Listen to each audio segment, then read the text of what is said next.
태초에 말씀이 계시니라. 이 말씀이 하나님과 함께 계셨으니 이 말씀은 곧 하나님이시니라. 그가 태초에 하나님과 함께 계셨고 만물이 그로 말미암아 지은 바 되었으니 지은 것이 하나도 그가 없이는 된 것이 없느니라. 우리 14절입니다. 함께 읽겠습니다. 시작. 말씀이 육신이 되어 우리 가운데 거하시매 우리가 그의 영광을 보니 아버지의 독생자의 영광이요 은혜와 진리가 충만하더라. 아멘. 네, 우리는 지금 계속 예수님, 우리의 그리스도가 되시는 우리 예수님에 대해서 함께 생각을 해보고 있습니다. 우리가 여러분 문재인 대통령 모르시는 분 없으시죠? 다 알아요. 근데 문재인 대통령과 친한 사람은 여기 한 사람도 없어요. 가까운 사람도. 그냥 아는 거예요. 하나님과의 관계도 비슷해요. 예수님과 우리와의 관계도 비슷해요. 예수님 알아요. 근데 친하진 않아요. 그럼 왜 그러냐면 예수님에 대해서 자세히 모르는 거예요. 하나님은 하나님 자신을 하나님의 백성들과 관계를 계속 맺어오면서 자신이 어떤 분인지를 드러내 주셨어요. 이걸 계시라고 그래요. 이걸 기록한 것을 성경이라고 해요. 그래서 우리는 성경을 통해서 하나님이 어떤 분인지 자세히 알아가고 배워가는 거예요. 우리 주님이신 예수님이 어떤 분인지 자세히 알고 배우고, 그리고 그 주님과 우리와의 삶 속에서 관계를 통해서 친밀해지고 가까워지는 거예요. 상상 속의 신이 아니에요. 안다고 쳐둔다가 아닌 게 아니에요. 성경은 하나님과 그의 보내신 자 그리스도를 아는 것이 영생이라고 그랬어요. 알지 못하면 영생도 없는 거예요. 근데 우리는 굉장히 오해하고 교회 생활해요. 저는 여러분들이 그런 사람이 되지 않기를 바라요. 교회 생활이 아니라 하나님과의 관계를 통한 신실한 신앙인으로서 신앙생활. 신앙생활이 교회에 나타나는 거예요.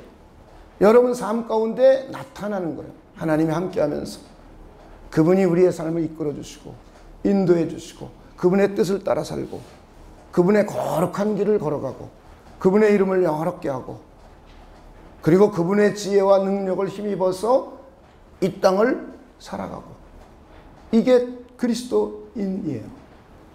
이런 그리스도인이 되려면 먼저 그리스도를 잘 알아야 돼요. 아는 것처럼 오해하거나 착각을 하면 안 돼요. 저는 그래서 여러분들이 그리스도를 잘 알아갈 수 있는 분들이 되시길 주님의 이름으로 축원을 드립니다. 그래서 계속 그리스도에 대해서 함께 나누어 보려고 해요. 그냥 성탄절날 오신 분, 하나님의 아들이 왔대, 그런 막연함이 아니라 좀 더 세세히 세밀하게 구체적으로 우리의 주님이신 예수님을 잘 알아서 그분과 아주 친밀하고 가까운 사이가 되시길 주님의 이름으로 축원을 드립니다. 참 기독교 책방에 나가면 하나님과의 친밀함 뭐 이런 책이 참 많아요. 모르고 어떻게 친해져요? 그죠? 그 겉모습인 거예요. 여러분이 저를 모르는데 저하고 친해질 수 있어요? 저를 잘 알아야죠. 제 습성이 어떻고 제가 갖고 있는 속성들이 어떻고, 그리고 저와 함께 생활하면서 저에 대한 이해를 갖고, 그리고 저를 이해하면서 저를 존중해 주기도 하고 저를 아껴주기도 하고, 그래야 저와 가까워지죠. 하나님과 우리 사이도 똑같습니다. 저는 그런 분들이 될 수 있기를 주님의 이름으로 축원을 드립니다. 본래 저와 여러분이 죄를 짓고 타락하기 이전에 본래 인간의 모습은 죄가 없었습니다. 하나님의 형상대로 지음받았어요. 그래서 하나님 앞에 착했습니다. 하나님 앞에 의롭고 선했습니다. 이것이 본래 죄를 짓고 타락하기 이전의 인간의 모습입니다.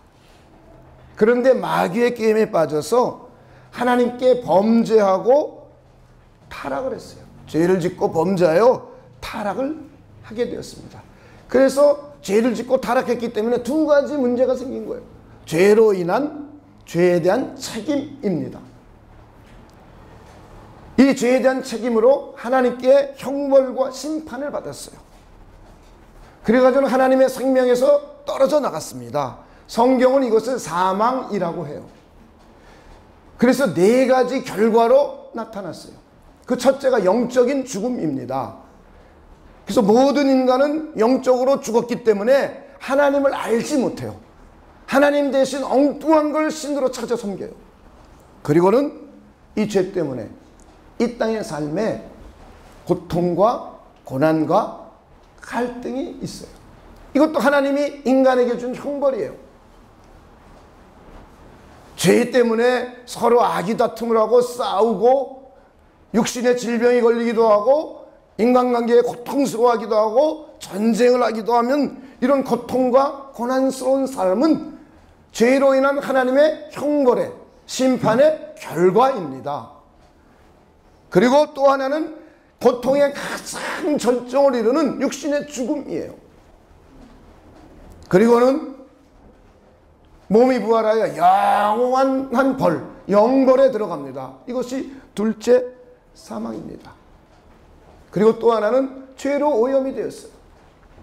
이 세상 모든 피조개가 죄로 물들어 있기 때문에 인간 스스로 혹은 이 세상에 있는 그 어떤 것을 가지고 하나님의 의에 도달할 수가 없어요. 하나님의 거룩에 도달할 수 없어요. 하나님의 착함에 도달할 수가 없어요. 그래서 구원받을 수 있는 인간이 단 한 명도 없습니다.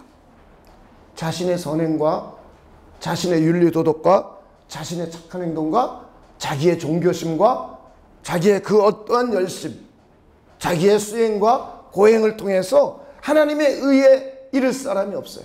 하나님의 거룩에 이를 사람이 없어요. 다 2%씩 부족해요.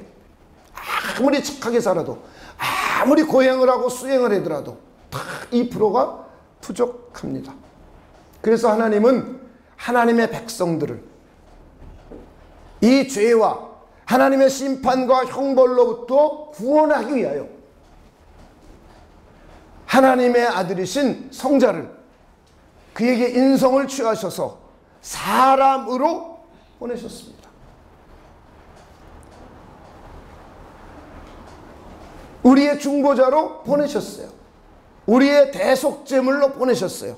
우리의 구원자, 우리의 그리스도로 보내셨습니다. 이렇게 하나님의 아들, 하나님의 제2의 위격이신 성자께서 인성을 취하여서 사람으로 온 것을 우리는 성육신이라고 합니다. 성이라는 것은 거룩할 성자를 쓰고 있잖아요. 이룰 성자를 썼어요. 육신을 이루게 된 거예요. 그리스도께서 사람으로 오심을, 하나님의 아들이 사람으로 오심, 제2의 위격이신 성자께서 사람으로 오신 것, 로고스가 사람으로 오신 것, 말씀이 사람으로 오신 것, 이것을 성육신이라고 합니다. 하나님의 아들이신 예수님께서 사람으로 오신 겁니다. 그래서 우리를 대신하여 우리의 죄값을 대신 지불해 주셨어요. 우리 대신 심판과 형벌을 받으셨어요. 그러므로 해서 하나님의 공의를 나타내 보여주셨어요. 하나님의 공의를 만족시켜 주셨어요. 하나님은 공의롭고 의로우신 분인데 저와 여러분의 죄를 대신 형벌받아 주시고 심판을 받아 주심으로 해서 하나님의 의로움을 온 만방에 드러내시고 하나님의 공의를 실천하셨습니다. 그래서 우리를 죄로부터 구원해 주시고 하나님의 심판과 형벌로부터 우리를 구원해 주셨어요.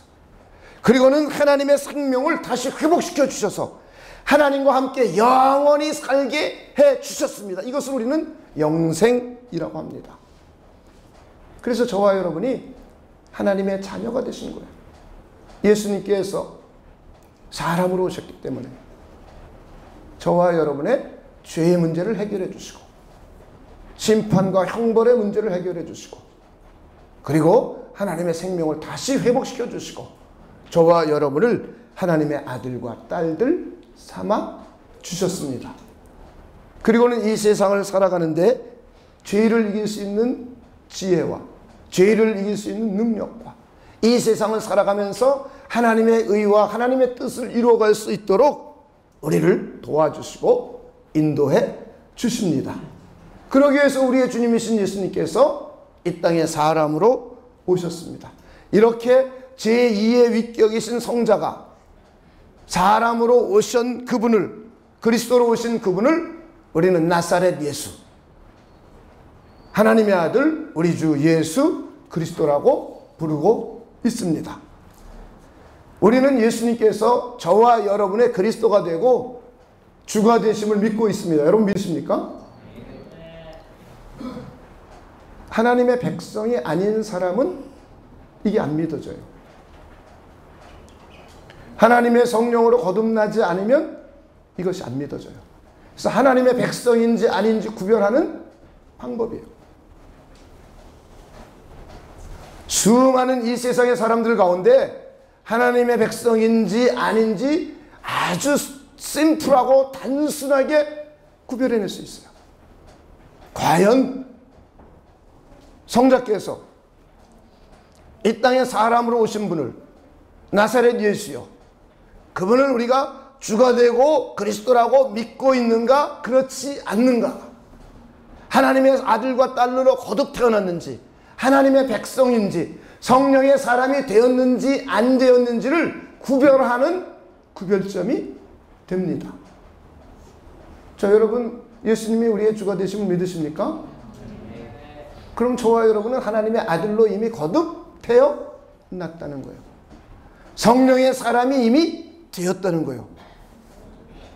저와 여러분의 죄와 형벌을 대신 우리 주님께서 받아주셨다는 거예요. 그래서 저와 여러분은 죄와 하나님의 심판과 형벌로부터 자유로운 신분을 갖게 되었다는 거예요. 저와 여러분은 하나님의 아들과 딸들이 되었다는 거예요. 저와 여러분은 하나님의 나라를 상속받기로 되어 있다는 거예요. 할렐루야. 그리고 저와 여러분이 이 세상을 살아가는데 죄를 이길 수 있도록 하나님은 우리를 도와주신다는 거예요. 저와 여러분이 하나님의 뜻을 이루기 위하여 살아갈 때에 하나님의 지혜를 주시고 능력을 주셔서 저와 여러분을 도와주신다는 거. 할렐루야. 그런데 예수님 당시에 유대인들과 바리새인들과 서기관들 그리고 그 이후에 많은 유대인들이 이걸 믿지 않았어요. 하나님의 아들이 사람으로 오신 분이 바로 나사렛 예수라는 걸. 본인들이 수천 년 동안 메시아가 오기를 기다리고 또 기다리고 기다렸는데 나사렛 예수가, 다윗의 자손 예수가 바로 그 그리스도요, 그 중보자요, 그 메시아라는 걸 믿지 않았어요. 그래서 예수님의 제자들은 이걸 계속 전하면서 신약 성경으로 하나님의 영감을 받아서 기록을 해 놓았습니다. 구약에 그리스도가 우리를 구원하러 올 것이다, 이걸 계속 기록했어요. 그런데 얼마 전에 온 바로 그 나사렛 예수가 바로 성경에 말하고 있는 그리스도라고 증거하는 거예요. 십자가에 못 박혀 죽은 바로 그 나사렛 예수가 성경 속에서, 구약 성경 속에서 증거하고 증언하고 있는 바로 그 그리스도다 라고 계속 전하는 것이에요. 초대교회 모든 설교의 주제는 이거였습니다. 그래서 이걸 믿게 하려고 계속 예수님의 제자들이, 사도들이 신약 성경을 기록을 했습니다. 그렇다면 우리는 과연 정말 구약 성경 속에서 말씀하고 있는 그리스도가 정말 나사렛 예수인지를 우린 구약 성경을 통해서 찾아볼 수가 있어요. 우리는 그리스도가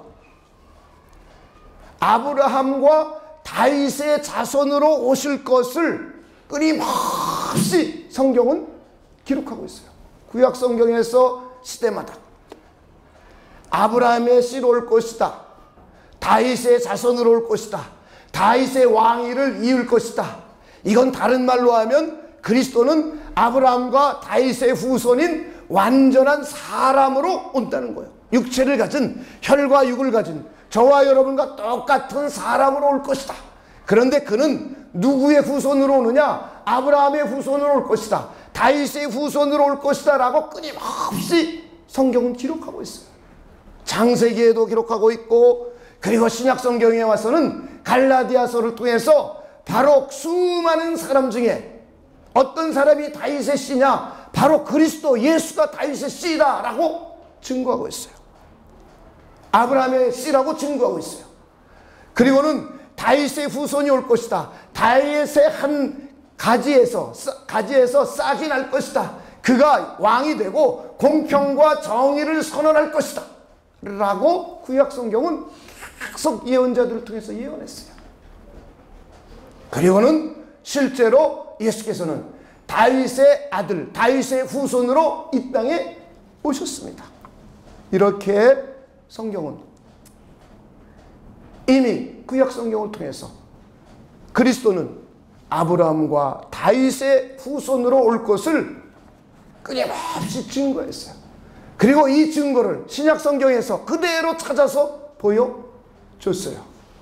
뿐만 아니라 이 그리스도가 어디서 태어날 것인가, 과연 그가 다윗과 아브라함의 후손으로 온다면 그는 과연 어디서 태어나는가? 그랬더니 구약 성경은 말하고 있어요. 베들레헴에서 태어날 것이다. 태어날 장소를 유대 고을 중에 가장 작은 베들레헴에서 태어날 것이다. 그래가지고는 예수님이 탄생했다는 소문을 듣고 예루살렘으로 사람들이 몰려오니까 왕이 물어보는 겁니다. 도대체 선지자들이 어디서 태어난다고 예언을 했느냐? 라고 했더니 선지자들이 기록하기를 베들레헴에서 태어날 것이다 라고 말씀을 하고 있습니다. 그리고는 이 그리스도는 실제로 나사렛 예수는 베들레헴에서 탄생하셨습니다. 그리고 이 그리스도가 오기 전에 하나님은 먼저 사자를 보낼 것을 예언하셨어요. 미리 사자를 보내주겠다. 그가 와서 사람들의 마음을 평평하게 해주고, 그래서 사람들을 하나님께로 돌아오게 하고 그들을 구원하게 할 메시아를 위하여 미리 사자를 보낼 것이다 라고 성경은 계속 예언하고 있어요. 그런데 바로 그 세례 요한이 그리스도가 오기 전에, 메시아가 오기 전에 미리 보낼 엘리야와 같은 선지자라고 신약 성경은 기록하고 있습니다. 그 세례 요한이 말해요. 너 정말 그리스도니? 라고 사람들이 물어봐요. 그랬더니 세례 요한이 말합니다. 아니, 나는 그 그리스도가 아니야. 나는 물로 세례를 주지만 내 뒤에 계신 분이 있어.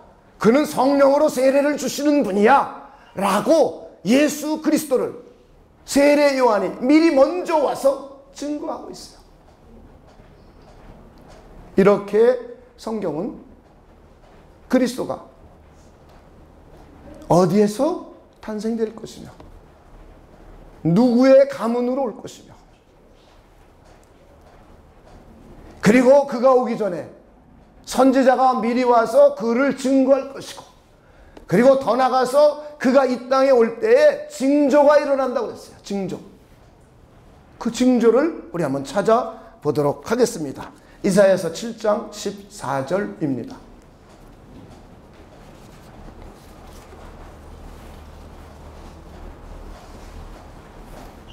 이사야서 7장 14절입니다. 그러므로 주께서 친히 징조를 너에게 주실 것이라. 이사야 선지를 통해서 예언해 놓았어요. 그 징조가 뭐냐면 한번 읽어봅니다. 시작. 보라, 처녀가 잉태하여 아들을 낳을 것이요 그의 이름을 임마누엘이라 하리라. 징조가 일어난대요. 어떤 징조냐? 처녀가 아이를 낳는데요. 이 세상에 처녀가 아이 낳는 거 요즘은 가능하네요. 그죠? 시험관 아이, 그죠? 네. 이 남자의 정자를 받아서 처녀에게 주면 그 처녀에게서 날 수 있어요. 요즘 과학이 발달해서 이게 되네요. 그 당시엔 그런 게 아닙니다. 근데 그렇다라고 그 당시에도 설명한 사람들이 있었어요. 그걸 이단이라고 그래요. 네, 그 당시에도 그냥 마리아는 하나님의 씨바지. 그래서 로고스가 쏙 들어갔다가 마리아의 자궁을 그냥 집삼아서 거기서 쏙 커가지고 때가 돼서 쏙 나왔어. 이렇게 설명하는 이단이 있었어요. 오늘날에도 그렇게 설명하는 사람이 있을 수도 있어요. 그런데 실제로 이 예수님은 마리아를 통해서 하나님의 성령을 통해서 하나님의 성령께서 마리아에게 잉태하게 했어요. 그래가지고 태어났습니다. 그의 남편 요셉이 마리아와 정혼을 하고 시간이 좀 지났습니다. 근데 배가 이렇게 불러오는 거예요. 시험관 아이 시술도 안 했는데 여기 배가 불러와요. 근데 참 이 요셉이 얼마나 마음이 그렇습니까? 오늘날 같으면 뭐 그런 예가 있을 수도 있는 것 같아요. 요즘 세상은. 여성분들이 자기 몸을 소중하고 귀하게 여기지 않아가지고 이런 일이 발생을 해요. 근데 이 마리아에게 그런 일이 벌어졌어요. 그러니까 요셉은 고민입니다. 혹시 로마 군병에게 강간당한 게 아닌가? 혹시 다른 놈의 씨를 받아들인 게 아닌가? 얼마나 고민입니까? 근데 요셉은 의로운 사람이에요. 그거를 유대교인들에는 밝히면은, 알려주면 마리아는 돌에 맞아서 죽어요. 율법에 의해서. 그러니까 자기 약혼녀가 그렇게 죽는 게 마음이 좋지 않죠. 그래가지고 혼자 고민하는 겁니다. 혼자 고민하는데 하나님의 천사가 그에게 나타났어요. 그리고는 마리아에게 잉태된 것은 성령으로 잉태된 것이다. 자기 백성들을 죄로부터 구원할 그리스도다. 그 이름 임마누엘이라 하라. 그를 데려오는 것을 두려워하지 말라. 그랬어요. 그래가지고는 요셉이 아내를 데려와서 함께 살다가 예수가 탄생이 되었습니다.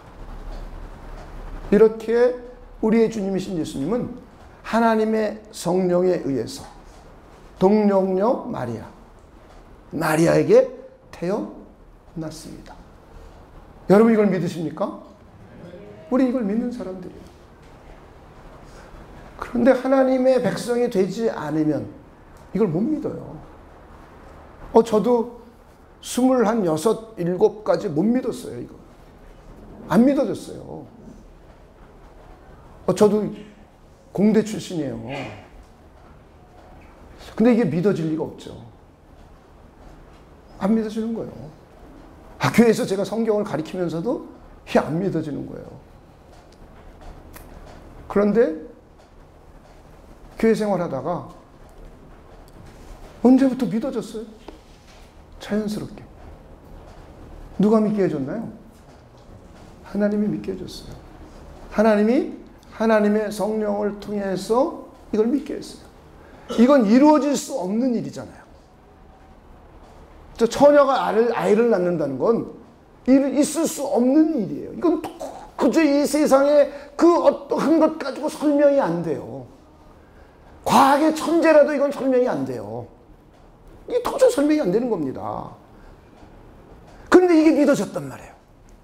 그런데 마태복음에 의하면 하나님의 성령께서 마리아에게 강력하게 임하니까 마리아에게 아이가 생겨났어요. 그래서 태어나신 분이 나사렛 예수예요. 그는 바로 하나님의 아들이신 성자께서 인성을 취하여 사람으로 오신 분임을 성경은 계속 증거하고 있어요. 이 예수님은 역사 속의 실존 인물입니다. 그는 족보가 있고 그는 호적이 있고 그는 이 땅에 살았던 흔적이 있어요. 그리고 십자가의 죽음으로 해서 사망, 오늘날 저와 여러분으로 말하면 사망 진단서가 있어요. 그리고 그는 무덤이 있어요. 실제로 저와 여러분과 똑같은 사람입니다. 마리아라는 사람을 통해서 하나님의 성령께서 역사해 주셔서 기적적으로 사람으로 태어나셨어요. 이것을 우리는 성육신이라고 말해요. 자, 오늘 본문을 우리 다시 한번 읽어보도록 하겠습니다. 요한복음 1장 1절로부터 3절 그리고 14절을 함께 읽습니다. 태초에 말씀이 계시니라. 이 말씀이 하나님과 함께 계셨으니 이 말씀은 곧 하나님이시라.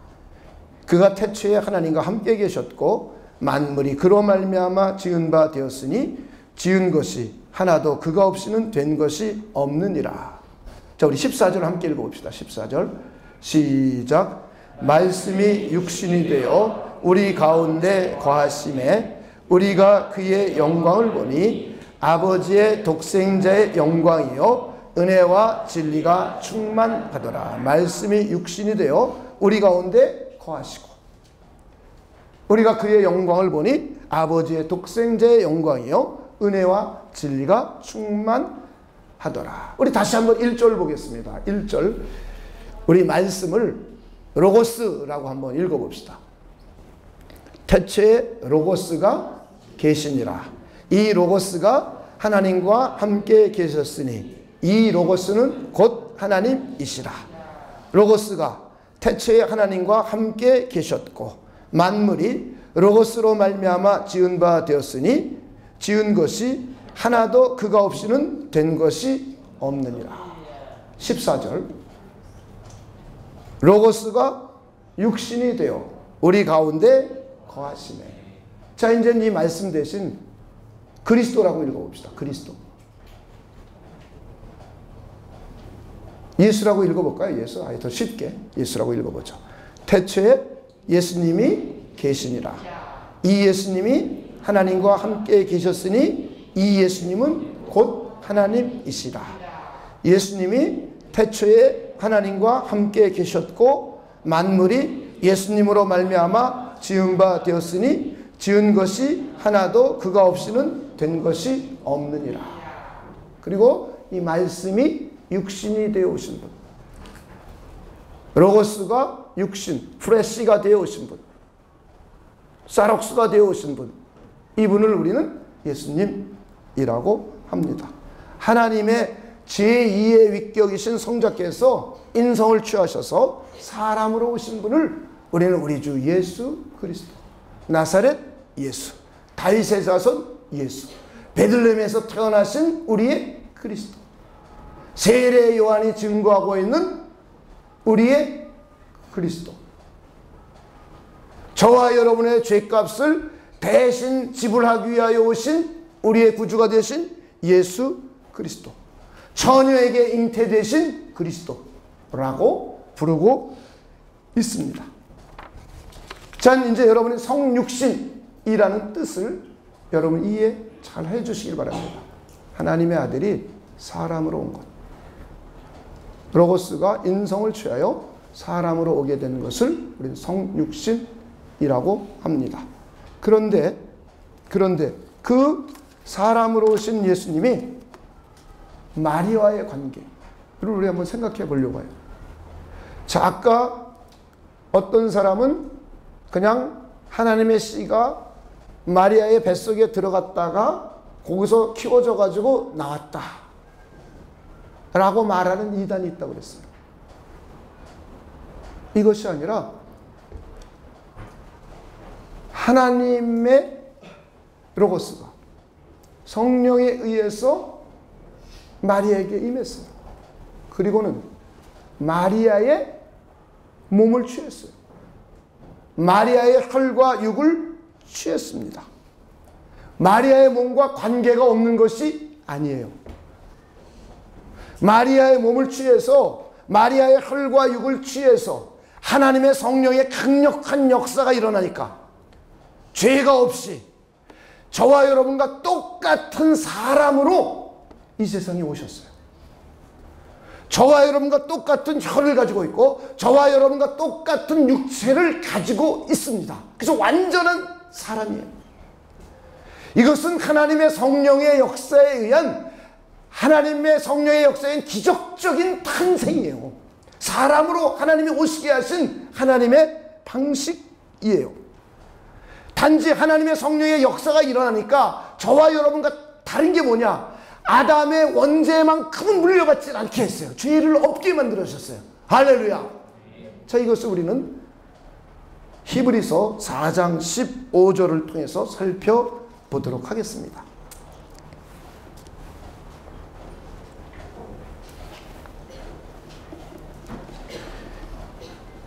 우리에게 있는 대제사장은 우리의 연약함을 동정하지 못하실 이가 아니요 모든 일에 우리와 똑같이 시험을 받으신 이로되. 그 다음에 있습니다. 시작. 죄는 없으시니라. 하나님에 의해서, 하나님의 성령의 역사에 의해서 우리가 똑같은 사람으로 탄생했지만 죄는 없으신 분이에요. 자, 로마서 8장 3절을 보도록 하겠습니다.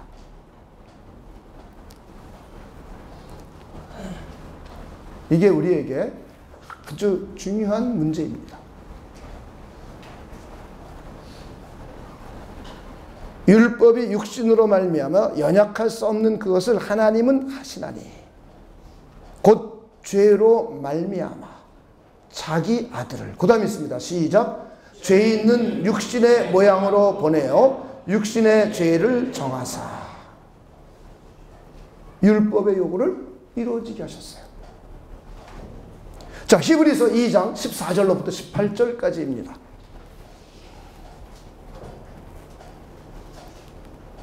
자녀들은 혈과 육에 속하였음에 그가 예수님이요. 그도 또한 같은 모양으로, 그 다음 있습니다. 시작. 혈과 육을 함께 지니심은 죽음을 통하여 죽음의 세력을 잡은 자 곧 마귀를 멸하시며 또 죽기를 무서함으로 한평생 매어 종노릇하는 모든 자들을 놓아주려 하심이니 이는 확실히 천사를 붙들어주려 하심이 아니요 오직 아브라함의 자손을 붙들어주려 하심이라. 예수님께서 혈과 육을 지니시고 사람으로 오신 것은 천사들을 위해서 온 게 아니라는 거예요. 아브라함의 후손들, 저와 여러분을 위해서 오셨다는 거예요. 그러므로 그가 범사에 형제들과 같이 되심이 마땅하도다. 저와 여러분과 같이 되는 게 마땅해요, 마땅치 않아요? 마땅하다. 저와 여러분을 붙들어주고 저와 여러분을 마귀로부터 해방시켜주고 저와 여러분의 죄와 사망과 하나님의 심판의 문제를 해결해 주시려면 저와 여러분과 똑같은 사람, 형제들로 오셔야 되는 거예요. 혈과 육을 가진 똑같은 DNA가 마리아의 DNA와 같은 거예요.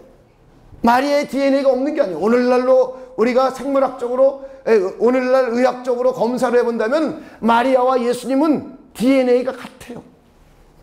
인성에 있어서는 마리아는 확실한 예수님의 어머니예요. 그러나 신성에 있어서는 어머니가 없어요. 이걸 잘 이해해야 돼요. 인성에 있어서는 인성에 있어서는 우리의 주님이신 예수님이 어머니가 있어요. 그러나 신성에 있어서는 어머니가 없어요. 인성은, 육체는, 혈과 육은 마리아와 DNA가 같아요. 이걸 잘 아셔야 돼요. 저와 여러분과 똑같은 사람, 형제의 모습으로 오셨어요. 그것은 하나님의 일에 자비하고 신실한 대제사장이 되어 백성의 죄를 속량하시고, 할렐루야, 저와 여러분의 죄값을 대신 지불해 주시려면 저와 여러분과 똑같은 사람, 형제 되기를 부끄러워해서는 안 돼요. 저와 여러분과 똑같은 사람으로 오셔야 돼요. 그리고는 그는 저와 여러분과 똑같이 시험을 당하셨어요. 자, 18절입니다. 그가 시험을 받아 고난을 당하셨음즉. 시험 만든 자들을 능히 도우실 수 있느니라. 할렐루야.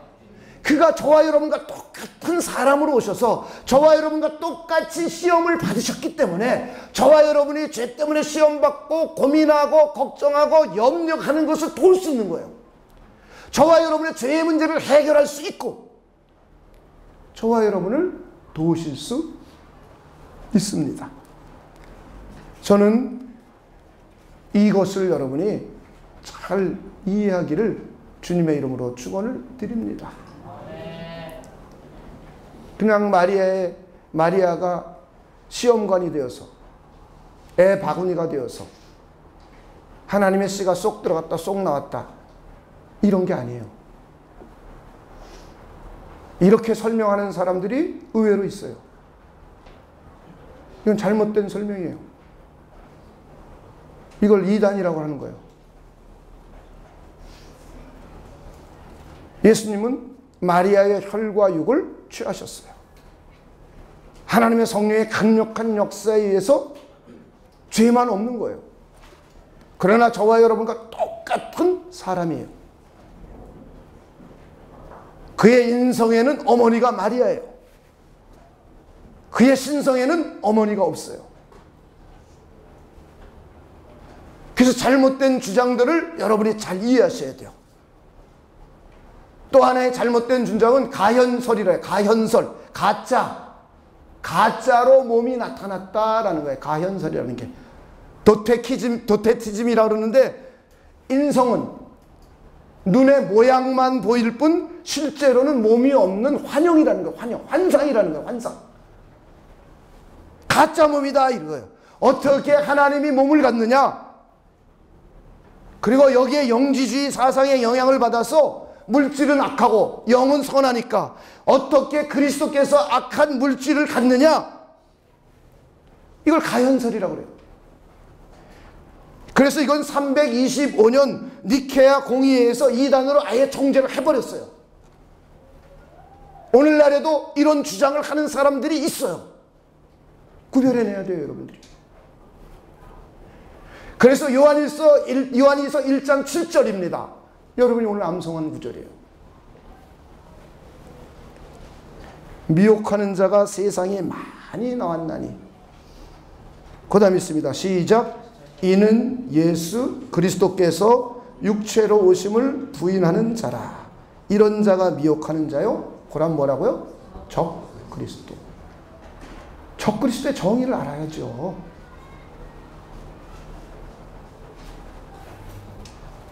그러니까 우리 신앙이 얼마나 울퉁불퉁.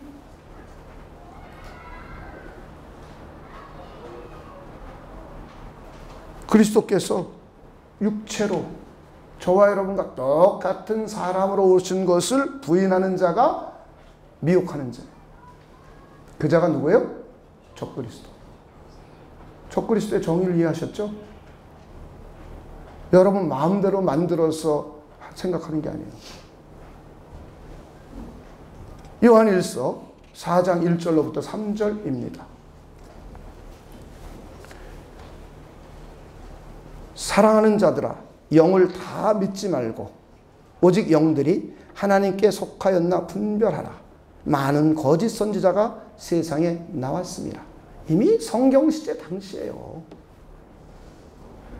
성령 충만, 뭐 성령의 역사가, 성령의 기름 부으심이 이래놓고 그게 진짜 성령인지 아닌지 구별하는 법이에요. 기분으로 구별하는 게 아니에요. 하나님이 계시해 준 대로 구별하는 거예요.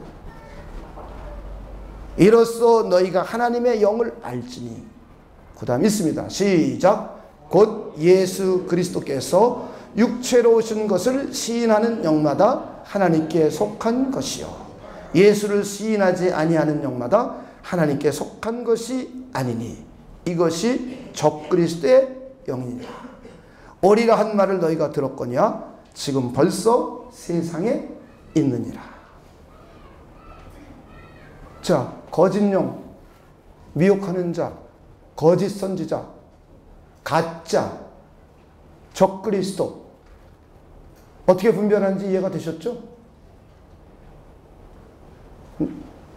마리아는 시험관이었다. 이것도 적그리스도.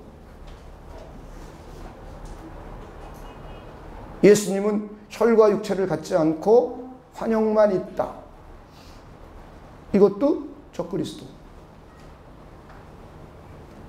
예수님은 저와 여러분과 똑같은 혈육을 가지신 사람이셨다. 완전한 사람이셨다. 저와 여러분이 받는 시험과 고통을 그도 받으셨다. 그래서 저와 여러분을 잘 이해하고 계시다. 그래서 저와 여러분의 죄의 문제를 해결해 주시고 하나님의 심판의 문제를 해결해 주시고 하나님의 영원한 생명을 다시 회복시켜 주시고 하나님과 함께 영원히 살게 해주셨다. 그리고 저와 여러분을 하나님의 아들과 딸 삼아주시고 저와 여러분의 연약함과 부족함을 도와주시는 분이시다. 할렐루야.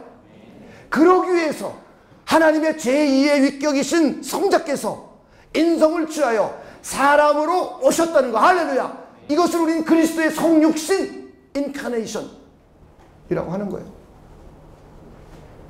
그러니 이것도 모르면 진정한 그리스도를 믿을 수 있겠어요? 그 다음에 또 다른 이단의 형태를 아폴리나리우스라는 사람이 주장을 한 것.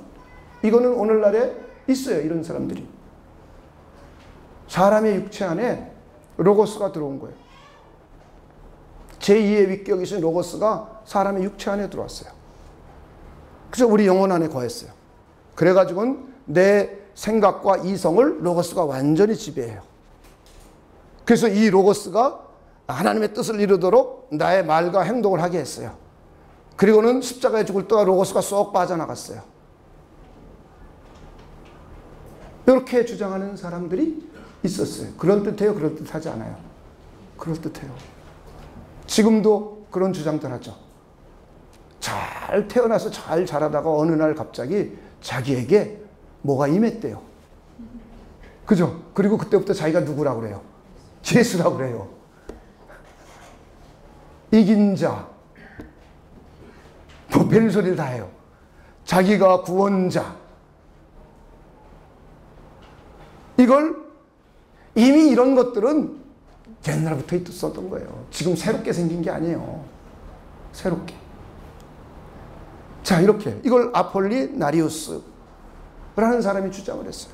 이것은 381년 콘스탄티노플 공의회에서 이단으로 정죄했어요. 이렇게 예수님에 대해서 그분의 성육신에 대해서 잘못 주장하거나 잘못 이해할 수도 있어요. 그래서 우리는 이것을 잘 이해해야 돼요.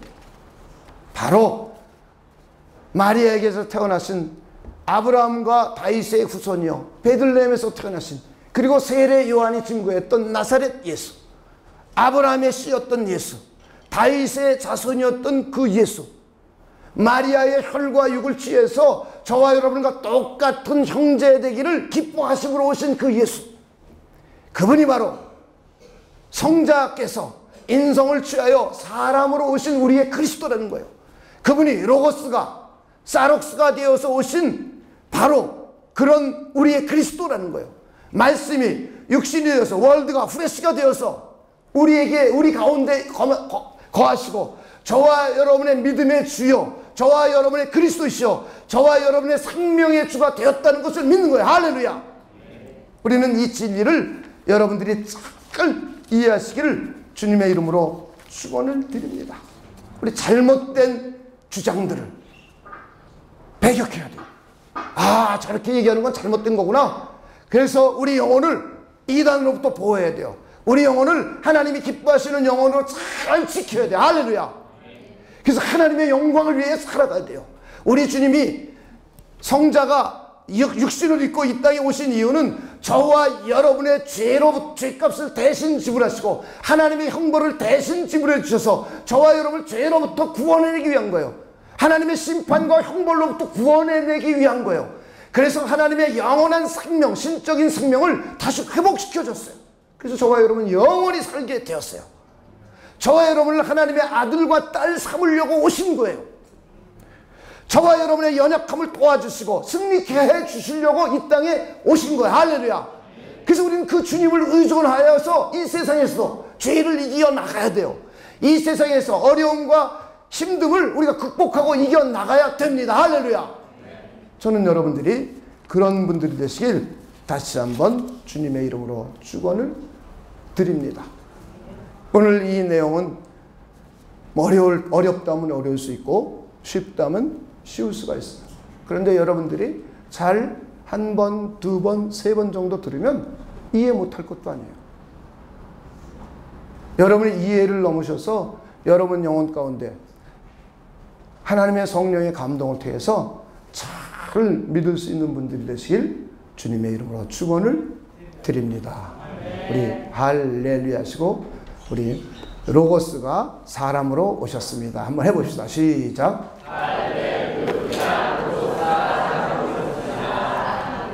네, 그가 우리가 믿는 나사렛 예수입니다. 한번 해봅시다. 시작.